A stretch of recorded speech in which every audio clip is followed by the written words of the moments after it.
Padlet just released a new dashboard called Padlet TA.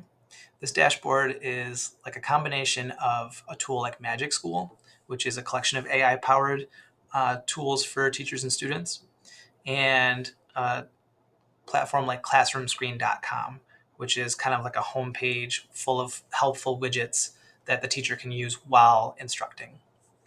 So if we take a look at this dashboard, you'll notice first that I'm not logged in. So you do not need to log into this to Padlet TA in order to use it, which is a great start. There's some helpful things in the corner like a clock and a simple calendar. So those can be helpful if you have this displayed on the board. Even though I'm not logged in, I still have a history of all the things that I've done, which is collected over here in this My Tasks column. And this is not everything that I've done, but I can click View All to see my entire history, and I can trash them or jump back in them to continue. Or if my history gets really long, I can also search through that history. So, like I said, these are a collection of tools, some of which are AI powered, and you can see the ones that use AI are labeled as such. And I think Padlet's intention was to have a smaller set of apps or widgets, but to make them more impactful. So some highlights from this list are the presentation generator. So if I jump into this one, I can very quickly and easily give it some information. Let's say we're converting measurements in 5th grade. And if I had additional context, it would do a better job of generating what I actually want. But I'm going to leave that blank for now and just see what we get. And it's going to generate an actual slide deck, a presentation that I can use that's really aimed at that 5th grade audience. And it's going to think about it for a while, and it'll generate some slides. And it won't just be text-based. It will include images, most of which are AI generated images. It'll also include videos from YouTube if it can find them. So I'm kind of scrolling through, and you see it does have helpful information on each slide, but also images. And I can, it gives me some choices, which is nice. So I can kind of scroll through and see which image I like best for that slide. Or if it finds multiple videos, I can scroll through and see which video works best for me, for my audience. So it generates a useful presentation.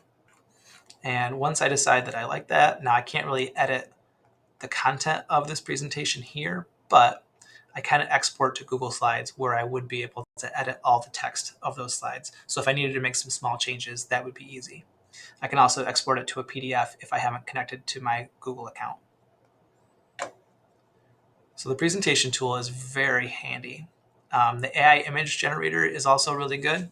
So maybe I want an image of a woman pouring a glass of milk, because I'm going to use that to talk about converting liquid measurements. And I can choose a style right here. This one looks fun, like a 3D animation.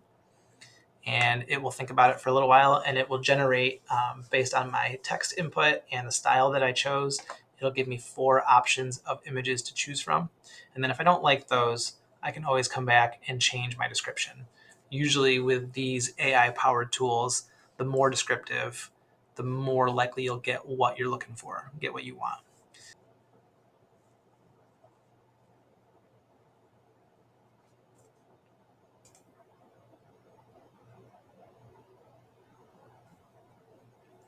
And the images that we see, this is pretty on par for AI generated images. There's going to be some oddities. It can be a great way to start a class discussion. Maybe there's some humor involved, and it leads to a good discussion to get you into the actual meat and potatoes of the learning. Another tool worth highlighting is the worksheet generator. So I'll use the same context, 5th grade, converting measurements, and I'll just say 5 questions. And we'll see what we get with that. So I like this because it's formatted to be a worksheet. It's not just stuff that you have to copy and paste into your own document to make the actual worksheet. And it comes with an answer key, which is really nice. Now, with AI generated content, you definitely want to check the math to make sure that it's all accurate. But you could add additional context here to make the type of worksheet that you get very specific if you wanted to ask for like low floor, high ceiling questions that leave some room for interpretation or creative problem solving. You could add all of that into the additional context and it would take that into account. And you could continue to play with that information that you input to get the output that you're looking for. And again, you can export to Google Docs or a PDF or even to a quiz formatted in a Google Forms document.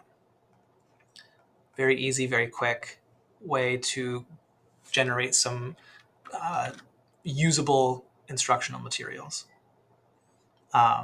You can also do things that aren't AI powered, like generating a short link. So if you need students to go to a website, but you don't have it posted on something like Google Classroom, you can generate a short link to make it easier to type in, or even a QR code for students to scan. And they have some handy tools like smart groups to help you take your classroom roster and create groups based on that roster. And you can assign attributes to each student so that when you generate the names, it takes all that into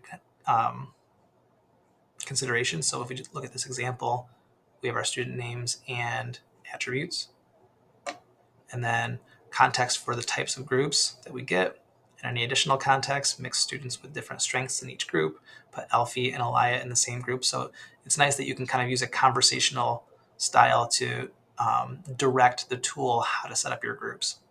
And then it will generate those groups for you based on all of that input that you gave it. We have our group 1 and group 2. It said put Alfie and Elia in the same group. And I'm looking and I see Alfie and Elia right there. So it takes all of that into consideration.